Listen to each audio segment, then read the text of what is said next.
Welcome to Worldwide FC. Orlando Pirates have done it again, winning the MTN Top 8 for the fourth year in a row. The Buccaneers keep proving they are kings of knockout football, but could this be the year they dominate the league too? Andile, Ncube, Hlompho and Mark Haskins congratulated Pirates after the win. Andile joked with Hlompho, telling him not to be jealous, but after the laughs, they raised a serious point. Is Pirates a real Betway Premiership contender this season? What is heritage? Because many might speak about heritage and say, hey, it's heritage, it's a Brian watching the box on TV. But heritage is something that is earned over years. Heritage, it's something that goes back to a traceable effect of a moment that has built something up.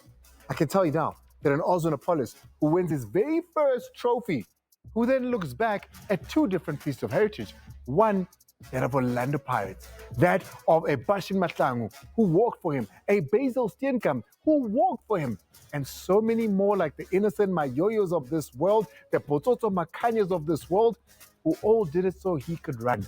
But also, this is a moment to look back at those that in development stages, like Coach Kopo, find players like Ozonopolis and give them that little something extra. Heritage. A big word in this Heritage Month. I'm in black and white, simply because it's Buccaneers Day. Did you guys not get the memo? Clearly not. It's Buccaneers Day. How we need Buccaneers, guys? 4 in a row. Come on, Hlompho, jealous. I was jealous. When especially, why are you jealous? No, I'm happy for them. I'm happy for them, and they did the business, and they ended. You know, they managed to beat the most difficult team in the country. And they went and win the trophy. The most difficult team in the country, Stellenbosch, forever the bridesmaid, Mark. Yeah, unfortunately, I think they've done exceptionally well, and they are definitely one of the toughest teams to beat. I definitely agree with Hlompho there. And the way Pirates did it, you could see it was going to take a mammoth effort, and they delivered. Ultimately, they are the 4-time back-to-back champions. Is there a Pirate song, that you can help us start the show with, Hlompho?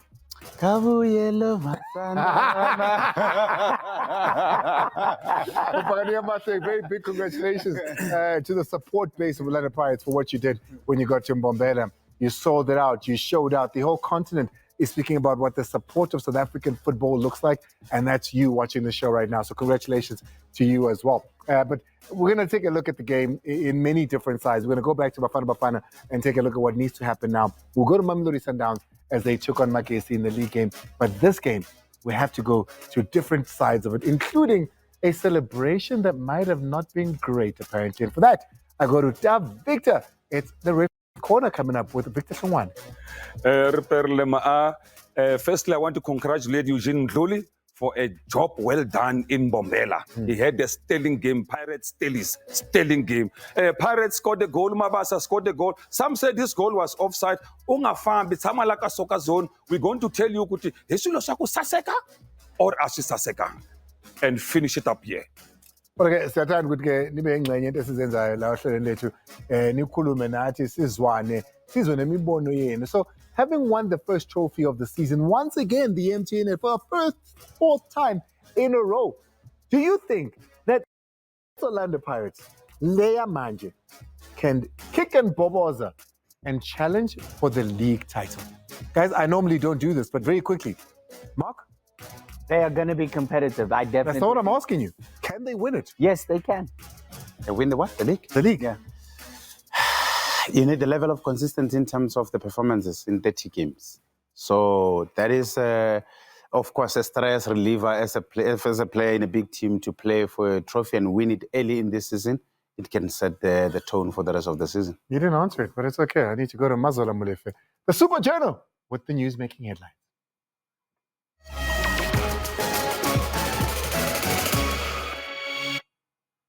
Yeah, Skipper Ujiwaki jealous, Mara. Let's continue celebrating the Buccaneers for winning that MTN 8 title, a fourth in a row. And I caught up with Skipper. He didn't start the game, but he was there to witness the celebrations. I'm talking about Nkosinati Sibisi. Talking about the tepid start that they have at the beginning of the season, but building momentum to eventually win this trophy. And he says they are in it to win it. He's talking about the title race in the Betway Premiership. Look, whenever there's change, there's doubt, and uncertainty. So for us, we knew what we were capable of doing. And I think we proved it when we were in Spain. It was a matter of a hiccup, a slow start in the league. But we know what we can do. With the quality that we have, there's no ways that we shouldn't be dreaming, of lifting every trophy. And what better way to start off with the MTN 8 trophy. Yeah, there's no way we cannot dream, of pushing for every trophy.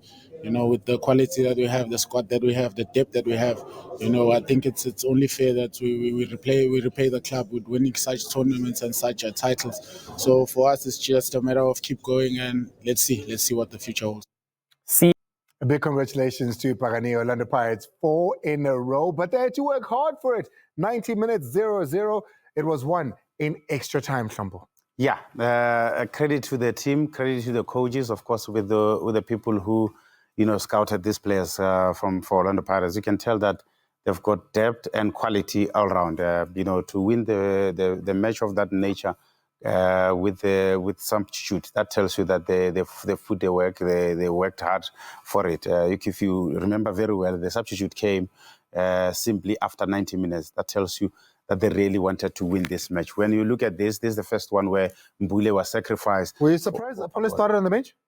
Yeah, for sure. I was surprised. But at the same time, I knew that when he comes on, we had to do the business for them. Remember, this is the player that, played two Bafana Bafana matches. But this is the sub that came in the midfield where Nemtajana come and be with Andile there.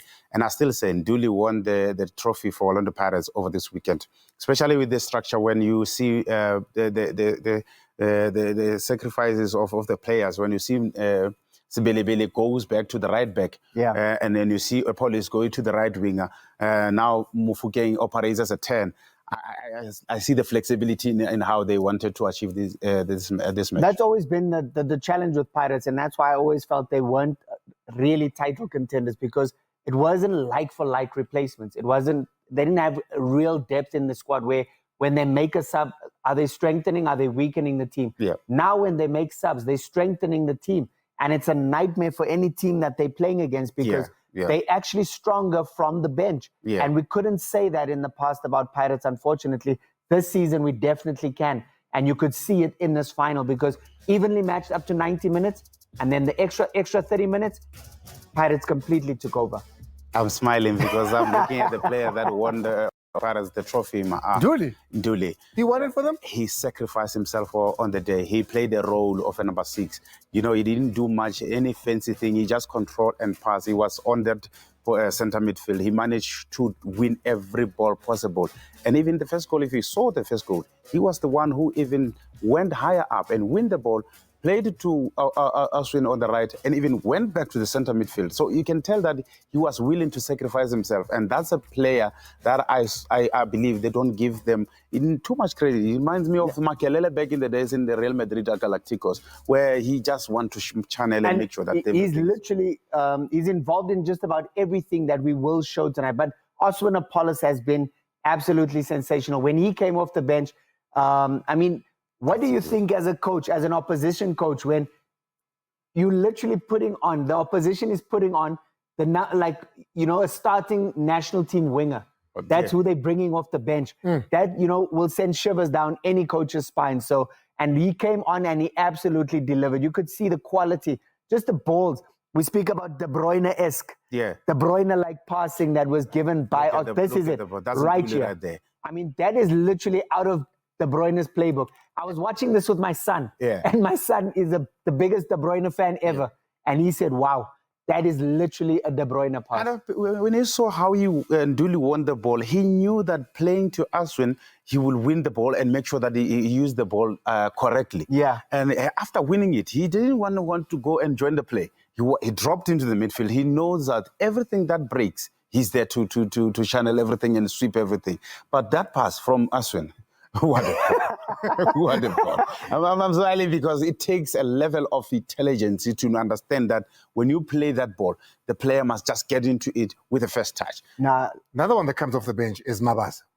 You got to love him. You got to love him. Very super professional. I love Mabasa that he doesn't look like a player that sulks when he's not playing. He knows that he has to play his role whenever given an opportunity. Of course, he's not a starter, but he would love to start because this is a player that he knows how to score goals. And when you look at him, he's always at the end of it. And always in the where he box. needs to be, always look, arriving on the near post there, always challenging for balls.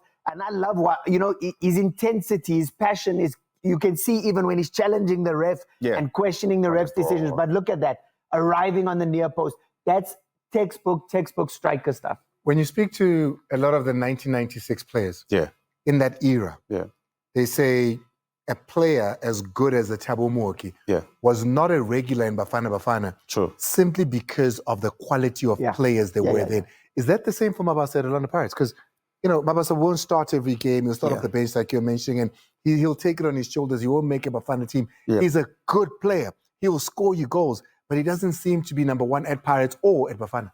Well, I would love to believe that he can score 15 goals easy in one season, Mabasa, if he gets somebody complimenting him in terms of, a striker. I always believe they can't finish 90 minutes. You need to have somebody like Mahopa in that instant, Rayopani, to help him to stay fresh for him to get into those numbers that we speak about. Of course, he can't start the match. He can't start ahead of other players because of the numbers and maybe in the game model that the Bafana coach wants to play. So you find that you and I will play in the same position, but the game model that the coach wants, you'll find that I'll play ahead of you, not because I'm better than you in terms of the quality, but because I wanted more, I grind more, I win duels more. They did put up a fight, and there were some glimpses of great play as well from Esteli's team, and that's why it was 0-0 in 90 minutes, and players like MTN, Mark. Yeah, certainly, and I mean, he's been exceptional. You can see even this tackle right here is the epitome of who Mtiyani is.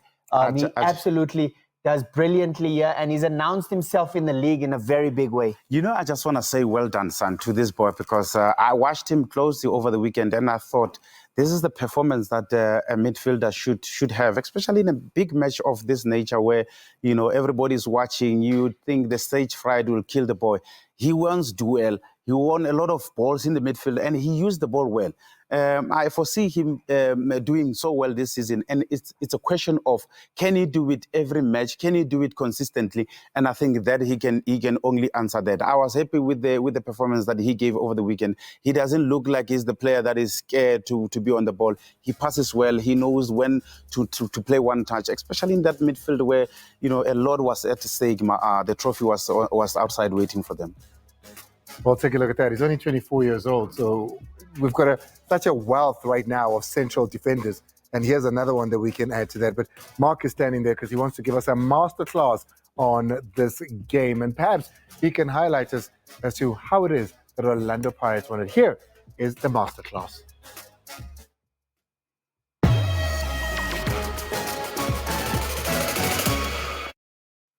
Well, we're going to go straight into that game. Obviously, it was heartbreaking stuff if you're a Stellenbosch supporter. It's in the second minute of extra time where, the play develops. We can see Dion Hotto clearing the ball. This right here, Omega Mdaka, the left back.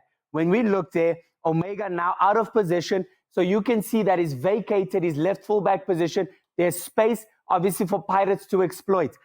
When that play, obviously, Kiba is the one who loses possession. And right here is a critical moment. A few weeks ago, we spoke about the right time to take a yellow card for your team. Kiba should have made the foul line.